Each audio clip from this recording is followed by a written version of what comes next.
going? I'm going to follow on from the last video I posted about is there gold at Wyangala.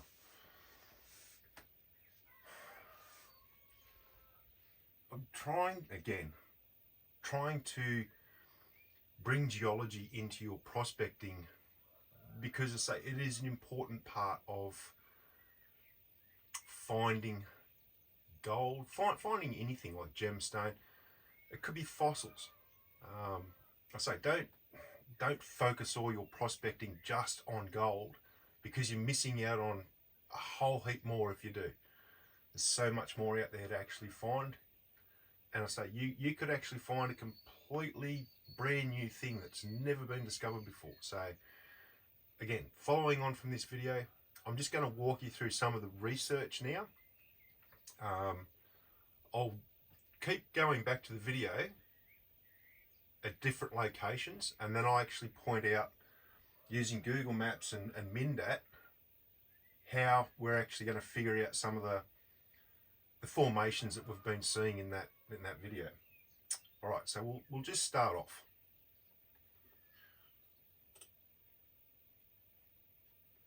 So here at the start, we're standing on the side of a mountain. Well, the side wall. In Australia, we call them mountains. In other countries, they would probably be called little bumps in the ground. They're not that big compared to real big mountains. But anyway, we'll just stop it there. So I was talking about the granites there and the sediments up there.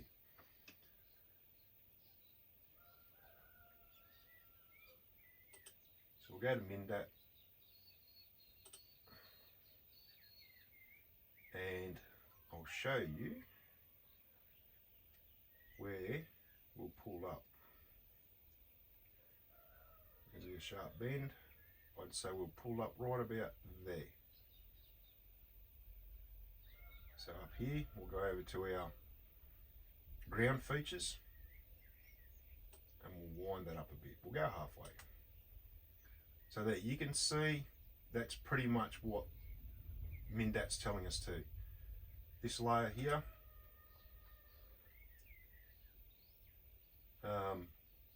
age group 485 million years old, and it's basically like all this is just saying that this is a sedimentary. Again, when you're doing research, it's just like going gold panning. If you rush and you pan really hard and you don't use much time or much effort to do it properly, your results are going to be poor. The exact same is with research. If you rush and you do a really quick job of looking, you'll miss a lot and you'll possibly miss some really important information. Now again, I was talking about the mines. These are all gold and copper mines. And there is also something of interest at Mount David. This layer over here, it actually contains gemstone.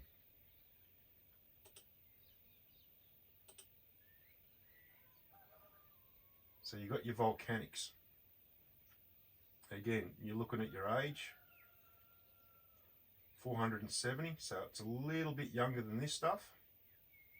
So those sedimentaries were already in place, and then this happened 470 million years ago. But yeah, there's gemstone in these volcanics. Right beside your gemstone with your volcanics, you've got all your gold mines. Now again,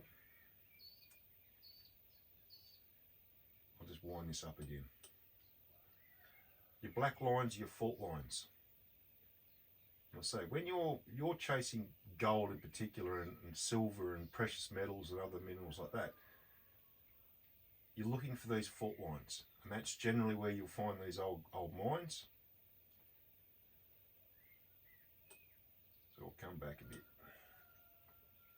So yeah, that's where we were at the start of the video. I was talking about the granites on this side, and then we've got our sediments there. We know the age, We know the age of the granites, we know the age of the sediments, and we know the age of the volcanics. So then, the next spot in the video where I pulled up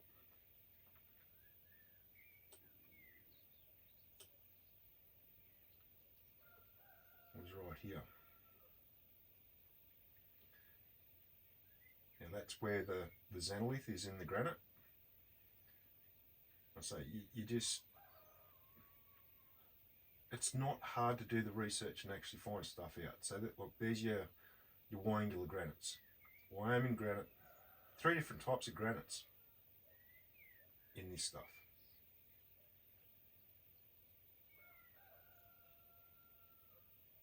$427. So this is younger again. This is all old stuff over here, and now we're starting to get into younger stuff again.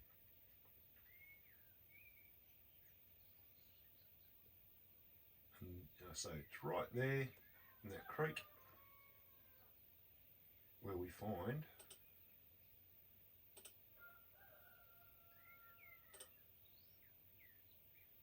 this stuff.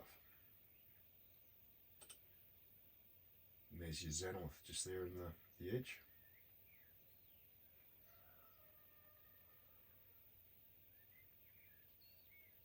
And so how it lifts off or foliates in plates. Generally what it comes off is the shape of the plate. So if it foliates off the top edge of that rock, generally that plate, that foliate that lifts off, will have a curve in it. It normally comes off in layers that matches the shape of the rock. So if it's perfectly flat, these plates will lift off nearly perfectly flat.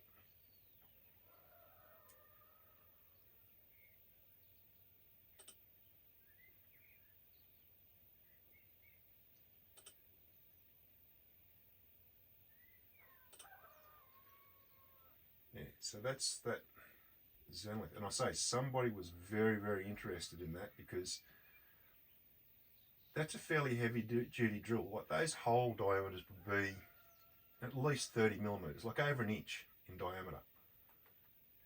And they're nice and clean.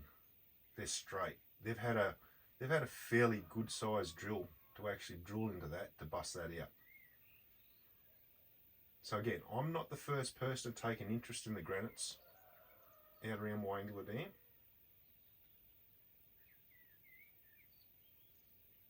I say it's interesting stuff when you start gaining a bit of knowledge and you start understanding a lot of these things that you're seeing.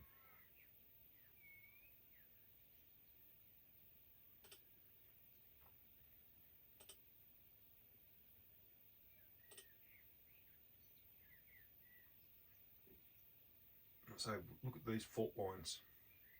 I'll wind this up again. Unusual shapes, the junction.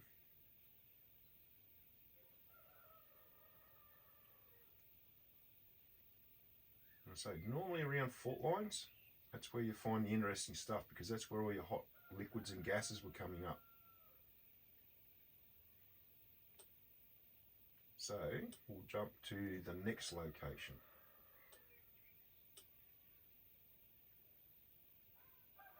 I'll just get out of there. So I know a few people would have questions about this stuff. Like lots and lots of quartz.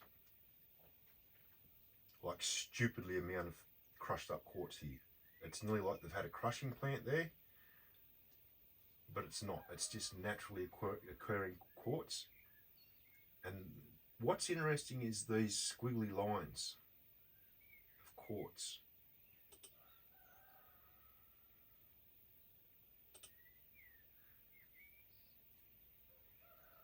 Like you've got these ones, right? They all run in a generally same direction. They're all generally parallel to each other. But then you've got these ones that have these real contorted lines in them.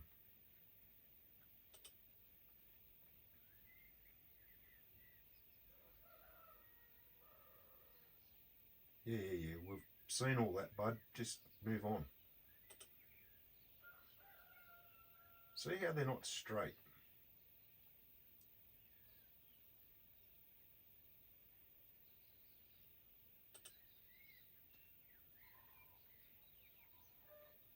That, I believe what I'm scratching off there is a sulfide.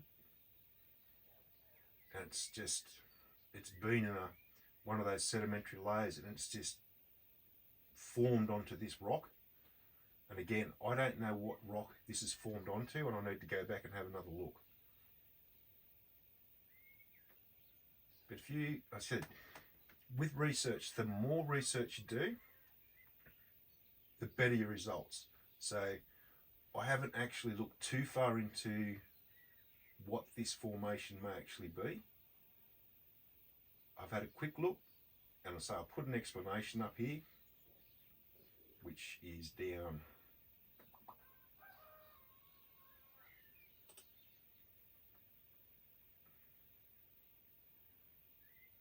how to identify hydrothermal breccia.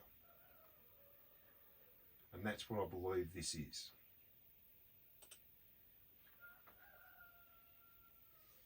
Now, if you spend much time out wandering around in the bush, you don't often see lines of quartz that are all wiggly like this.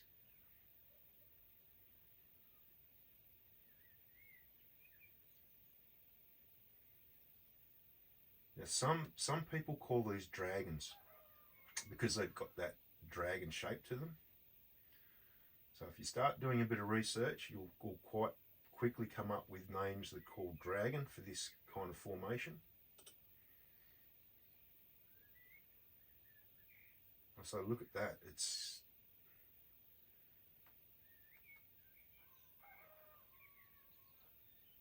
leading into, the likelihood of there being a mineral deposit close by.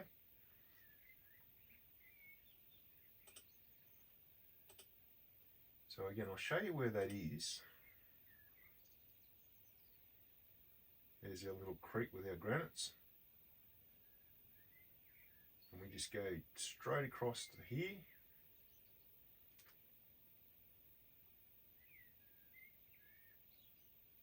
And that there is where we're talking where all our squiggly lines of quartz are. Don't you do it, you stay. So we'll just wind this up. And again, we're in our sediments. But what's interesting is, like, this is all showing different sediments, but it's missing out on something important. Like, there's more information there than other than this just generalized green. There's something else. That's what, probably what the term they would use is an anomaly.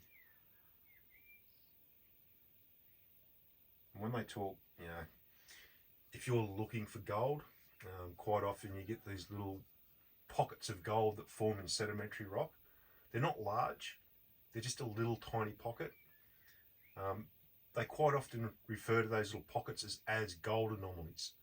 So when you're doing your research and you're looking through old survey records and drilling records and things like that, and you read where it says anomaly, it means it's something that's a little bit different to the surrounding area.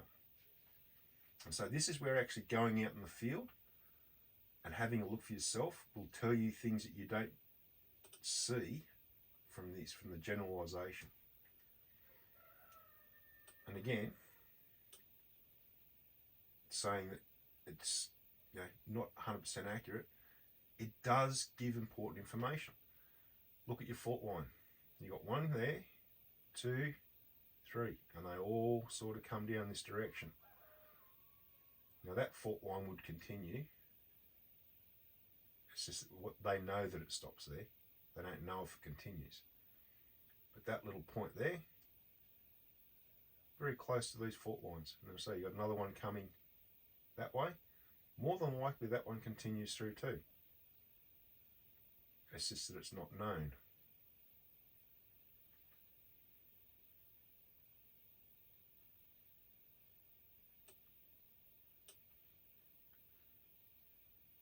moving on to the next spot.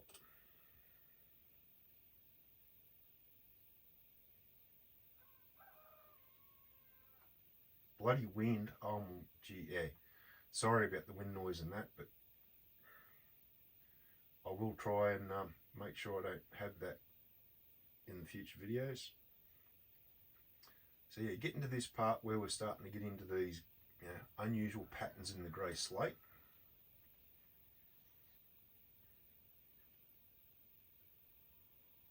Again, we're looking at volcanics that have done this.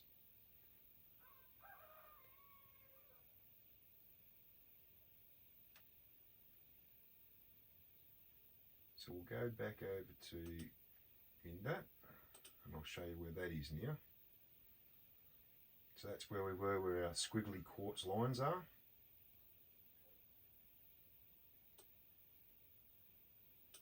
Now we're going to move over onto this hill here.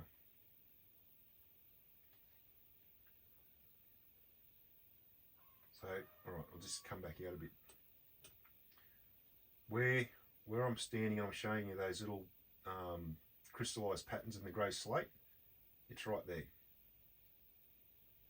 And I was saying in the video, this side here is granite, this side here is sedimentary. Well, let's have a look. We'll go about there. And that's pretty much what Mindat's telling us too. We've got our old sedimentary layers here. If we click on that, we've got 1, 2. All right, and this is, again, this is important to look at. You got Roseburg granite, Little Forest granite, Mandurama ponds. Now, if you start looking up Mandurama ponds, you'll find that this is a gold area. But also, we've got granite, we've got granodite. It's a different type of granite again. So again, I'm not going to go into the details of that now. I think if you've got enough interest in learning, you'll actually start to look at this and do it yourself, and you'll start to learn yourself. And that's the best way. It's okay for me to point you in the right direction. What's not okay is you guys always looking for people to give you the knowledge rather than you actually learn it for yourselves. And I think that's the value in like the videos that I'm doing now.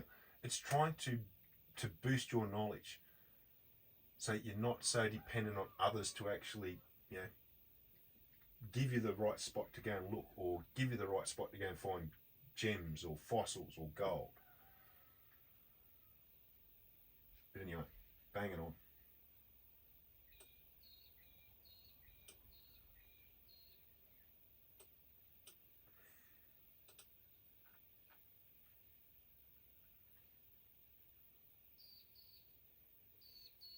So this hill here has volcanics on it.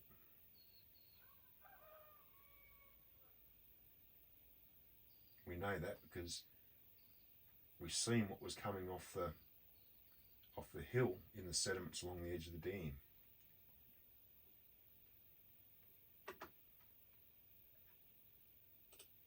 So these are all clues.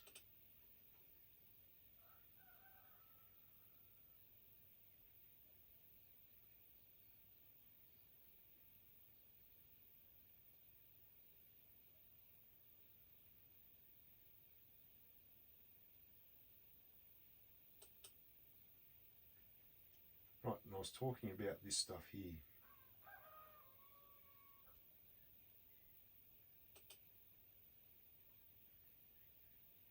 So we can find the spot. And so this is going back to what I was talking about with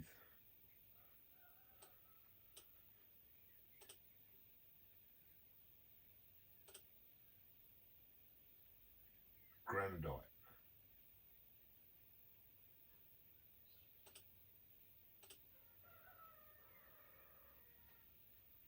And that's what we're looking at with this stuff. You've got two different types of, well, we know that area has 3 different types of granite from Mindat. So what we're looking at there is possibly 2 different types of those granites.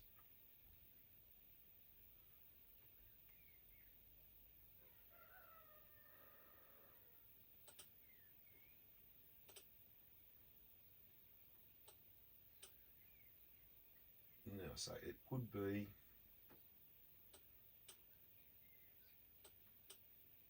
hang on, I'll show you with Google Maps, give you a bit better look at it.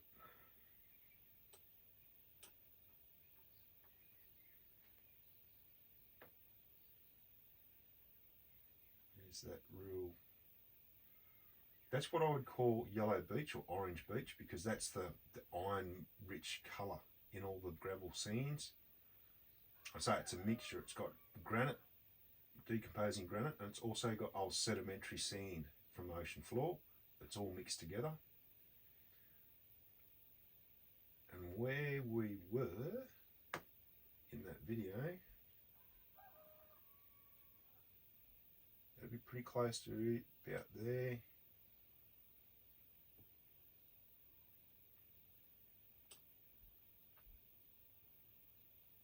So it was along there. That's where you find this stuff. So it's interesting when you actually start looking, you're going, right, so this has got old volcanics on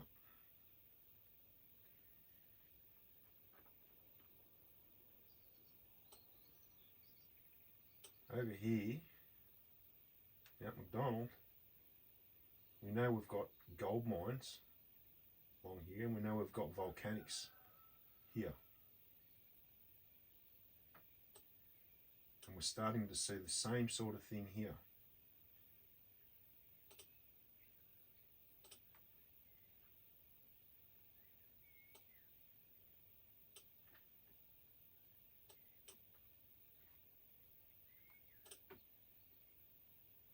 We're going to follow this fault line,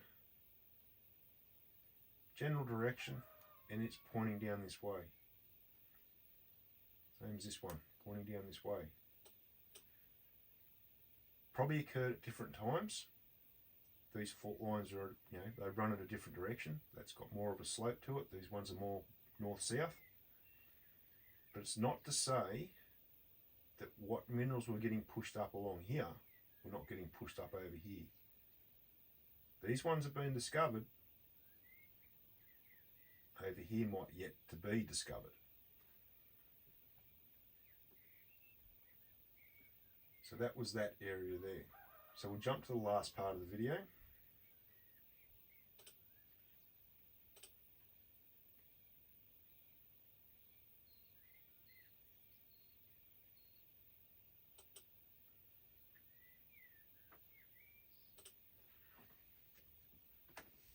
And so you can't beat creeks and gullies and rivers for actually knowing what's coming off the hills, because everything from every hill that surrounds a creek will end up in the creek.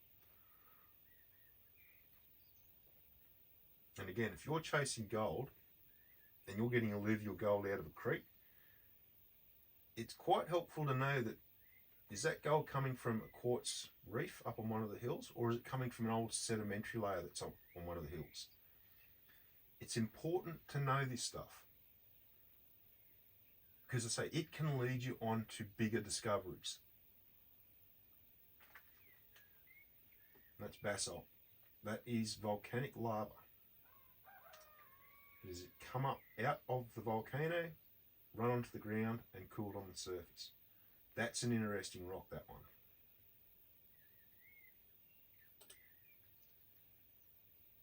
Look at the different things that have been going on here. You've got basalt sitting on granite with that in the middle of it all, going through everything. So I say you look at timescale, the granite's the oldest, basalt next, this stuff last. All in one rock. And even, I'm not going to try and zoom down, but even that looks like a small xenolith in the granite. I say it's a very interesting area, and I think there's a whole lot more to be discovered over here. And I'm pretty sure that if I keep looking, you know, spending time over there and looking more closely at the rocks and all the different geological features there, I'm pretty sure I'm going to find some fossils, because I'm in the right age bracket.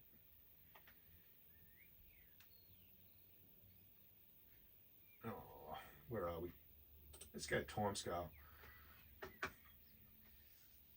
So in the time scale of things, where we are here at Wyangala,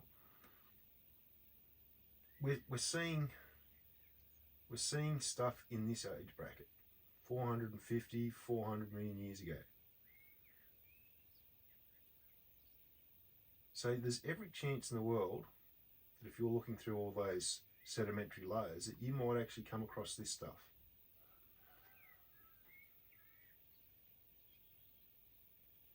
Just while we're looking at the geological timescale, I'm just going to point something out. I'm not trying to drum up fear in anyone.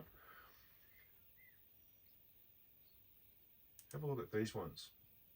These are all periods of mass extinction. Right? Just have a look at how they're spaced. 1, 2, 3, 4, 5. We're in the right time period to get the next one.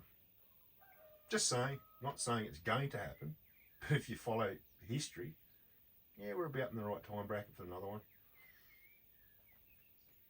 Yeah, so some of the stuff, so those oranges, go back here.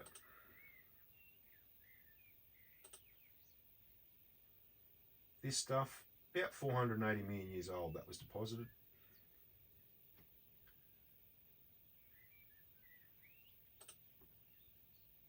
So in around here, Cambrian fortification in this age bracket.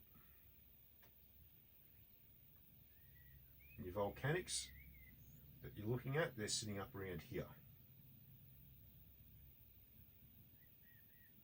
So we've got a lot of time between all of that.